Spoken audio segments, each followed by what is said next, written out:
She was already yelling when I came back from the restroom. At first, I thought maybe someone spilled a drink.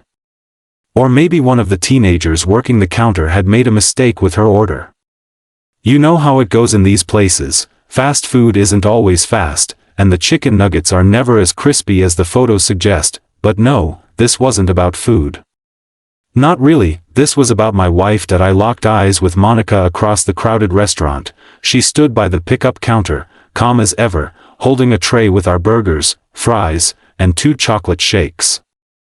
And standing less than 2 feet away from her, practically foaming at the mouth, was a woman I didn't recognize, but I'd recognize her type anywhere, blonde, mid-40s, wearing a tight pink zip-up with the words, live, laugh, love, embroidered near the shoulder.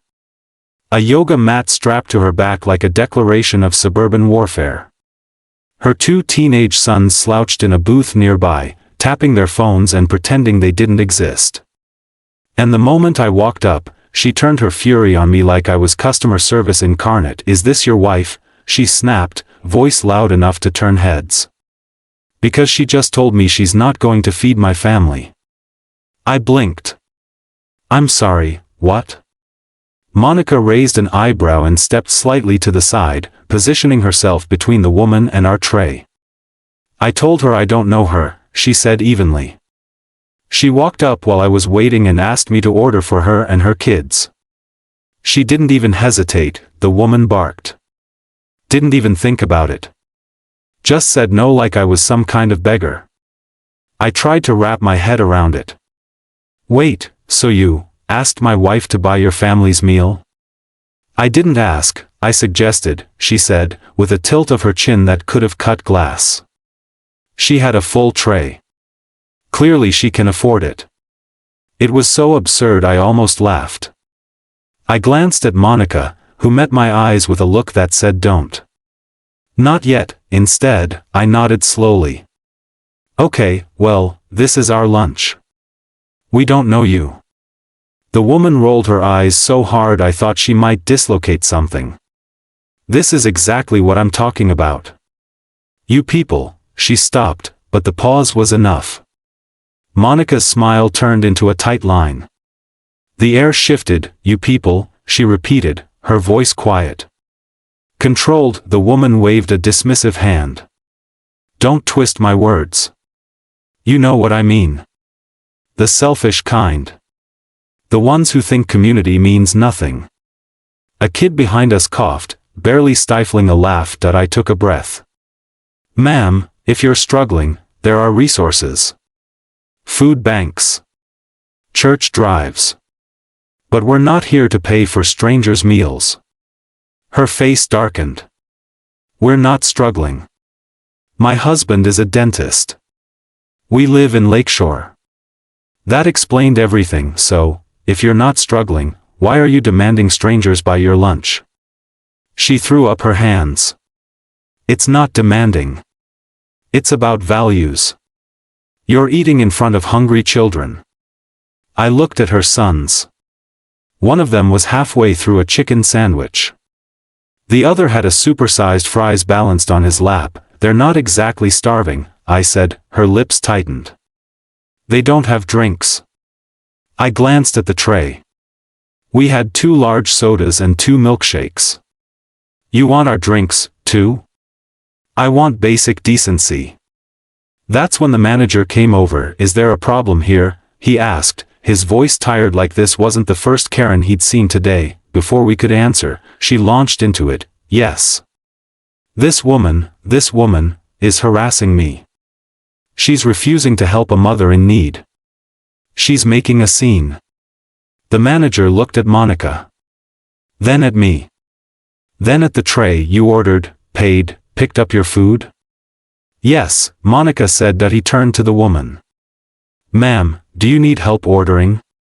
Her mouth fell open like someone had slapped her. I'm not the one making trouble, she snapped. They are. Okay, he said, hands raised. Well, this isn't a sit-down restaurant. We don't enforce community generosity. If you'd like to place an order, the line's over there. She stared at him like he'd just announced the earth was flat. I cannot believe this, she muttered. I will be calling corporate. And I will be calling the police. This is discrimination. Discrimination?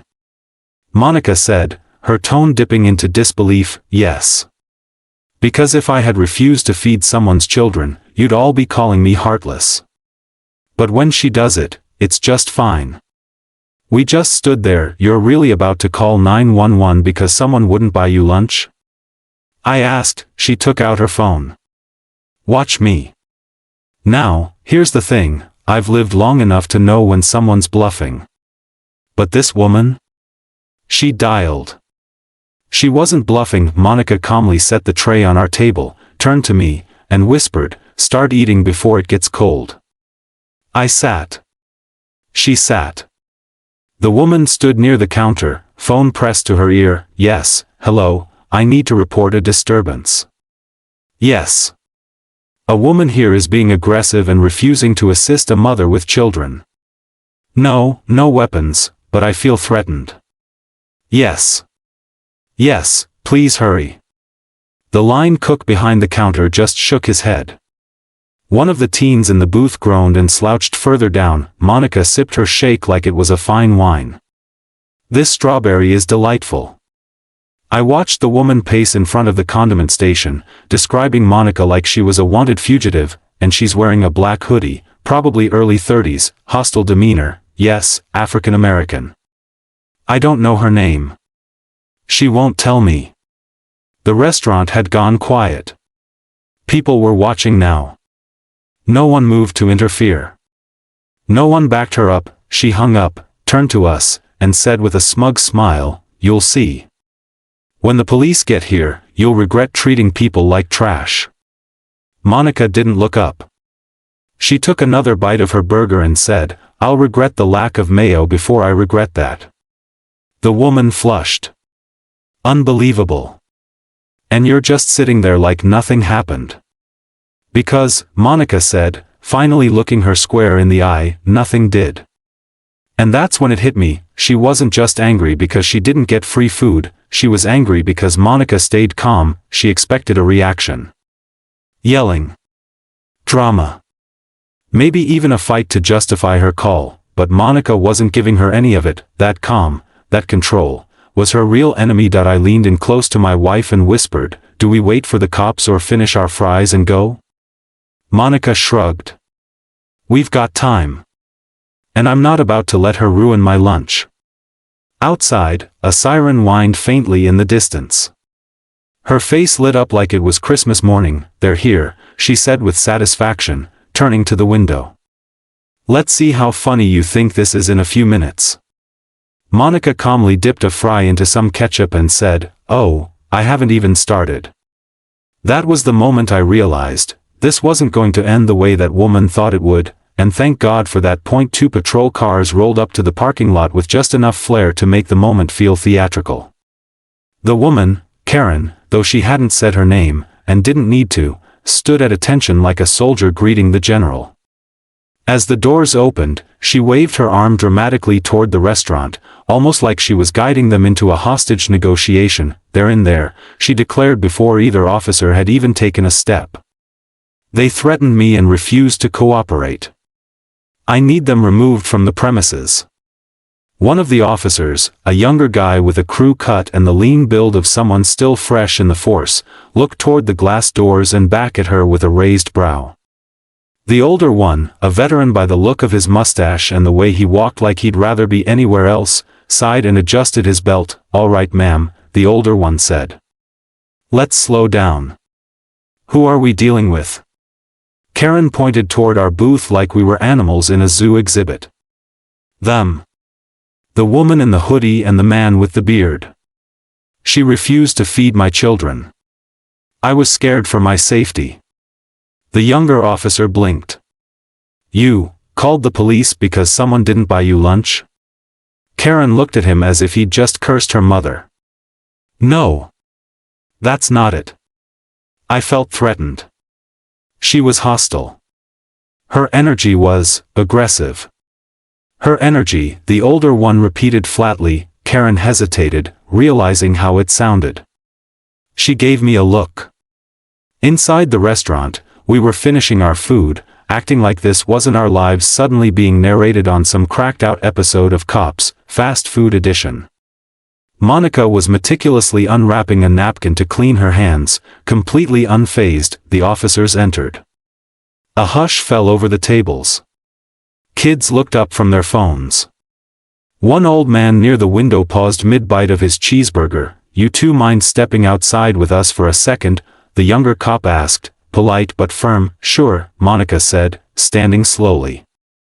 I followed, brushing crumbs from my lap.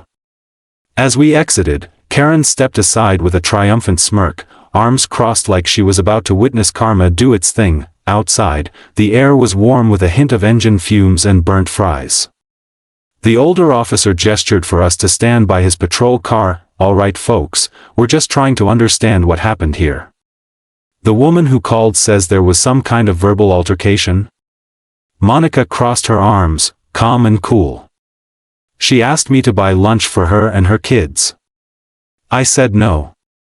She didn't like that." "That's it?" the younger cop asked. "That's it," I added. "She started getting louder, accused my wife of being selfish, and when we didn't engage, she called you guys." The older cop rubbed his face. "Any threats made? Any physical contact?" "Nope." He nodded. "You got receipts?" Monica reached into her hoodie pocket and pulled out the crumpled paper. She handed it to him. He scanned it like it held the secrets of the universe. The younger cop stepped aside and said something into his radio. Meanwhile, Karen hovered nearby, clearly trying to listen in. She looked like she wanted to say more but was waiting for the cops to declare her the winner of whatever game she thought this was. The older officer looked up. "You've never met this woman before?" "Never seen her in my life," Monica said. "She claims you approached her kids." Monica let out a soft laugh. "I didn't say a word to them. They were seated across the room when she came up to me." Karen suddenly inserted herself back into the conversation, marching up with a wounded expression like she was auditioning for a made-for-TV movie. "They're lying." She was aggressive. "She gave me that look, you know the kind. And she told me she'd make me regret it." The officer squinted. "Did she say those words?" "Well, not exactly. But she meant it." "Ma'am," the older one said carefully, "we're not in the business of arresting people for tone of voice or perceived looks. Was there any physical contact? Did she touch you, block you, raise a hand?" Karen faltered. "She intimidated me." "With a tray of food?" I asked. She scowled. "You people always twist everything." That was it. That phrase again. That tiny, venomous jab that always tried to slip past unnoticed. Monica's jaw clenched, but she didn't rise to it. She turned slightly, facing the officers, her expression composed but exhausted. "Officers," she said. "We just came here to eat. That woman followed me to the counter and asked me to buy her lunch. When I said no, she got upset and accused me of being rude. I didn't yell. I didn't threaten. I just wanted to eat and go." The younger cop looked at her, then at Karen. Then back at Monica. "And you didn't have any interaction with her kids?" "No," the older cop nodded. "All right. I think we're done here." "What?" Karen snapped. "You're just going to let them go? What about the aggression? The intimidation? The harassment?" "There's no evidence of a crime," the younger one said, "but I felt threatened."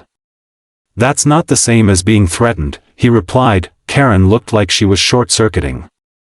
"So you're saying my word means nothing?" "We're saying it doesn't mean everything," the older cop said calmly. "You made a non-emergency call to 911 about a woman refusing to buy you food. That's not illegal. That's not threatening. That's not even worth a parking ticket." Karen's lips pressed into a thin line. "This is ridiculous. She's just playing the victim card."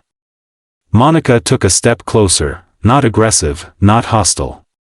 Just enough I didn't play anything, she said softly. You made a scene because you didn't get your way. Then you called the police, thinking they'd do what? Force me to buy you fries? Arrest me for minding my business? Karen turned away, mumbling something under her breath that ended in, I know my rights. The older cop pulled a card from his wallet and handed it to her. Here's the non-emergency line next time you feel threatened by someone's lunch order. We started walking back to our car. The air felt clearer somehow. Lighter, but just as we were halfway across the parking lot, Karen called out, this isn't over. I'm calling my lawyer. Monica paused. You do that. Tell her you're suing me for not being your personal Uber Eats. I couldn't help it, I laughed. Loud. A real laugh. The kind that breaks the tension and carries you out of a storm. Back in the car, Monica buckled her seatbelt and stared out the windshield for a moment. I turned the ignition and let the engine hum. You okay? I asked. She nodded. I'm just tired. Of her? Of all of it, she said. The entitlement. The assumptions. The way people like her treat basic boundaries like their personal attacks. I know. She exhaled. But at least the shake was good. I smiled. Best part of the day. As we pulled out of the lot, I glanced in the rearview mirror. Karen was still standing there, arms crossed, staring at us like she couldn't believe the world hadn't bent to her will. It hadn't. And it wouldn't. We didn't win anything that day. There was no trophy, no applause, no cinematic music swelling as the car drove off into the sunset, but we kept our peace. We kept our dignity, and sometimes, that's the most radical thing you can do. A few days passed, and we thought that would be the end of it. Karen had thrown her tantrum, called the cops, made a fool of herself in public, and the universe had done what it often does best, ignored her. We figured she'd move on to yelling at a grocery store cashier about expired coupons or writing a sternly worded Facebook post about why paper straws were destroying civilization, but people like her rarely let things go. Not when they feel embarrassed.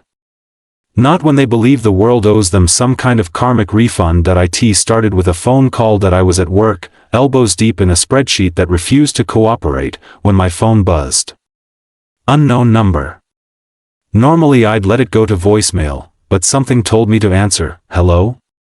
A pause. Then a voice, clipped and nasal. Is this the husband of the woman who harassed me at Brisket Burger? I blinked. Excuse me? This is Karen. From Saturday. The woman your wife verbally assaulted. Are you serious? I got your number from the police report. It's public record. I just want to give you a chance to make things right before I pursue further action. I leaned back in my chair. Lady, no one harassed you. I was emotionally shaken, she said. You both humiliated me. In front of my children. You humiliated yourself. She scoffed. You can pretend to be the victim all you want. But I know what I experienced. And I will not rest until someone takes responsibility for the psychological harm your wife inflicted. I took a long breath, trying to keep my voice level. Let me be very clear. My wife did not yell. She did not touch you. She didn't even raise her voice. You asked a stranger to buy your lunch, then called 911 when she said no. You're twisting it.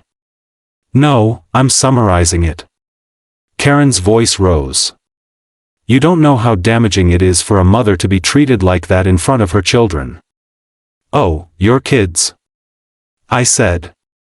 The ones who were quietly eating fries while you screamed about being oppressed? They didn't even look up from their phones. Silence. I'm giving you one last opportunity, she said finally, her voice trembling with indignation.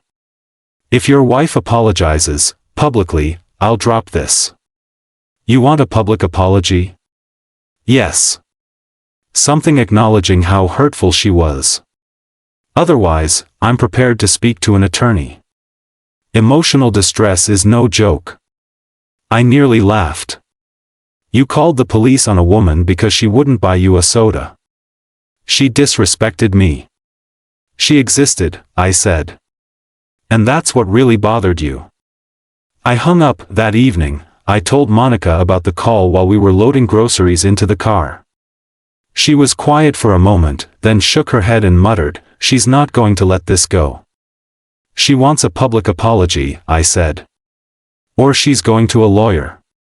Monica closed the trunk and leaned against it, arms crossed. "She's chasing something she's never going to catch." "What do you mean?" "She thinks she's owed something," she said. "Like life should rearrange itself to keep her comfortable. But the second someone like me doesn't play along, her world cracks." "Yeah. She wants an apology, but she's the one who needs to give one." "She won't," Monica said. "Because admitting she's wrong would mean admitting that the world doesn't revolve around her." We got into the car. On the drive home, we didn't talk much. The silence wasn't uncomfortable, it was the kind of silence that came from knowing the next steps weren't up to us, that we'd done nothing wrong. And yet, we both had the quiet sense that this woman, this stranger, wasn't finished making noise. A few days later, it got weirder. We received a letter in the mail, handwritten, no return address. Monica opened it at the kitchen counter while I was making coffee. Her eyes skimmed the page, and she let out a short, humorless laugh. "She wrote us a letter." I raised an eyebrow. "Karen?" "Yep." She handed it to me. The letter was written in careful, cursive script. It read, "To the woman who humiliated me at Brisket Burger, I still believe kindness is a virtue. I hope one day you'll realize the damage your coldness caused, not just to me, but to my sons, who saw their mother disrespected without cause. We live in a society. We should lift each other up, not turn our backs on those in need. I've decided not to pursue legal action, for now. But I won't forget. And I hope you won't either." I read it twice. This is not an apology. It's a warning disguised as a Hallmark card, Monica said, and she still thinks she's the victim. Monica nodded, folding the letter and sliding it into a drawer. "I'm keeping it. Just in case." For a while, nothing happened. Days turned into a week.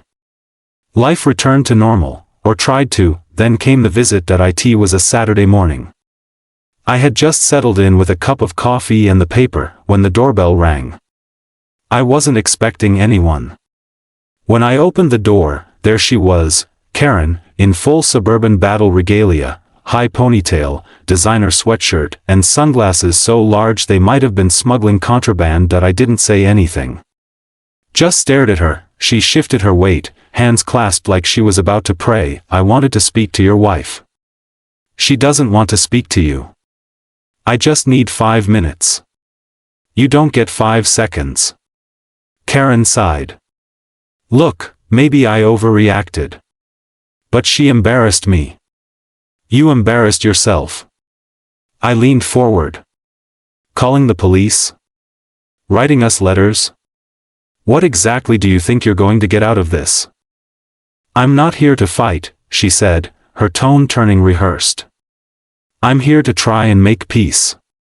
That ship sailed the moment you weaponized 911. She flinched at that. "Good." I was about to close the door when Monica appeared behind me. "It's fine," she said softly. I turned. "Are you sure?" She nodded. "Let her speak." Karen straightened, trying to appear calm and composed. But there was a tremor in her voice. "I didn't mean to make things worse," she said. I felt attacked. I felt invisible. "You weren't invisible," Monica said. "You were inappropriate. And when someone didn't give you what you wanted, you tried to make them pay." Karen's face twisted. "It wasn't about food. Then what was it about?" Karen looked at her for a long moment. Maybe she thought she had something profound to say. Maybe she expected to be pitied. Instead, she said, "I just thought we should help each other." "We're not obligated to help strangers who demand it," Monica said. Especially when they lead with entitlement and end with emergency services. Karen looked down. I've lost a few friends lately, she muttered. People think I'm hard to be around. Maybe I am. But I just wanted to feel like someone saw me. Monica didn't move. She didn't soften. I saw you, she said. And I chose to protect my peace. Karen's mouth opened like she might argue, but no sound came out. Finally, she nodded once and walked back to her car that we watched her drive off. Monica didn't say anything until the car was out of sight. I don't think she'll be back, she said. That I exhaled slowly. You think she meant it? I think she meant something. She looked at me. People like her live in a bubble. And when it pops, they don't know how to act. She wasn't here to apologize, she was here to explain. And did it change anything? Nope. Monica smiled faintly. But it helped me sleep a little easier. Later that night, as we sat on the couch watching TV, Monica turned to me and said, "You know what really gets under her skin?" What? That I never raised my voice. That I never gave her the meltdown she was begging for. You stayed calm the entire time. That was the loudest thing I could have done. I nodded, proud of her in ways I didn't have the words to explain, and deep down, I knew this wasn't the kind of story that ended with grand declarations or tidy resolutions, but sometimes, just not letting someone ruin your day, that's its own kind of victory. 3 weeks later, we ran into her again, completely by accident. It was a lazy Sunday afternoon. The kind where the air feels thick with nothingness and you wander out of the house just to feel the sun on your face. Monica had a craving for iced coffee, and we ended up at a quiet little strip mall cafe we hadn't visited in a while. The kind of place with wooden benches out front, soft acoustic music playing inside, and just enough plants to feel like you'd wandered into someone's Pinterest board. We placed our order and stepped aside to wait, idly watching the barista slide cups down the counter with mechanical grace. That's when I noticed her, Karen. She was seated near the window, alone, her face half obscured behind oversized sunglasses and a half-finished cappuccino. She looked smaller. Not physically, necessarily, but the energy that had once charged every inch of her posture, the posture of someone who demanded to be heard, was gone. Her back was curved slightly inward, her hands resting tensely on the table like she was waiting for a verdict that hadn't yet come. Monica saw her too. She didn't say anything, just reached out and touched my wrist lightly. We both turned away, neither of us eager to engage, but fate, or perhaps just bad timing, had other ideas. Karen looked up. Froze. And then, slowly, stood from her table and walked over. "Hi," she said, her voice noticeably softer than the last time we heard it. We didn't answer immediately. Not out of malice, but because neither of us expected her to speak. "I'm not here to fight," she added quickly. "I saw you, Anne. I just wanted to say something. If that's okay." Monica glanced at me, then gave a small nod. "Okay." Karen shifted awkwardly, like her feet didn't know whether to run or plant themselves. "I was embarrassed," she said. "At the burger place. I felt out of control, and instead of sitting with that, I lashed out. I'm not proud of what I did. When you said no, it hit something in me. Something I didn't want to see." Her voice cracked slightly, and she swallowed. "I don't expect forgiveness," she continued. I haven't stopped thinking about it. Not because I think I was wronged, but because I was wrong. And I didn't know how to deal with that." Monica stood still, arms crossed lightly over her chest, not defensive, just listening. "I didn't grow up around people like you," Karen admitted. "And I've been taught to expect things. That if I speak a certain way, look a certain way, I'll get what I want. And when that didn't work with you, I panicked. You were calm. That scared me more than yelling would've." She hesitated, then added, "I've been going to a support group. One for people trying to work through entitlement issues, I guess you could call it. There's no fancy label for it. Just a lot of unlearning." That surprised me. I looked at Monica, and even she raised an eyebrow slightly. I know none of that makes up for calling the cops, Karen said. Or for putting you in that position. I wish I could take it back. I really do. Monica took a slow breath. I appreciate the honesty, she said finally. It doesn't erase what happened, but it matters that you're owning it. Karen nodded quickly. I don't want to make this about me. I'm not asking for anything. I just wanted you to hear it from me, not a letter or a voicemail or whatever. I wanted to try being better. Even if it's too late for you to care. There was a pause. Long enough for the background music to creep back into awareness.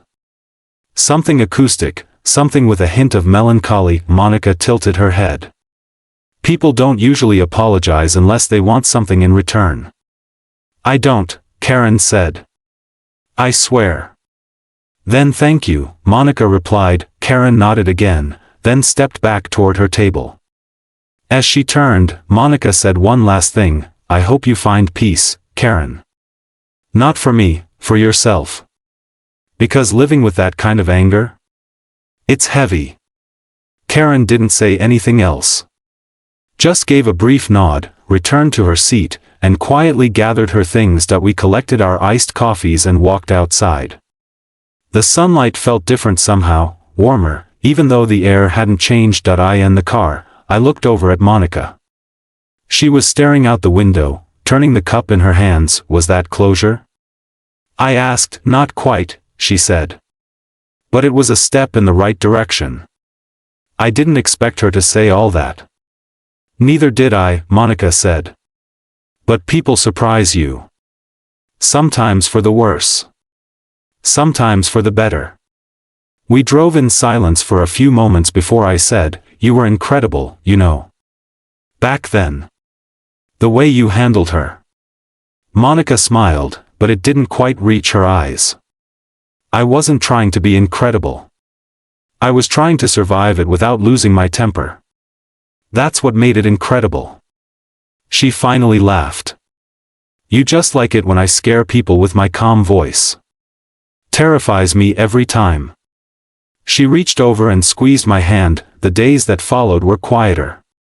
There were no more calls, no more letters, no strange pop-ups at our door. Life slipped back into its normal rhythm, grocery runs, laundry, late-night reruns of old sitcoms, but something subtle had shifted. Not just in Karen. In us, too. There's a clarity that comes when you realize you don't have to respond to every storm.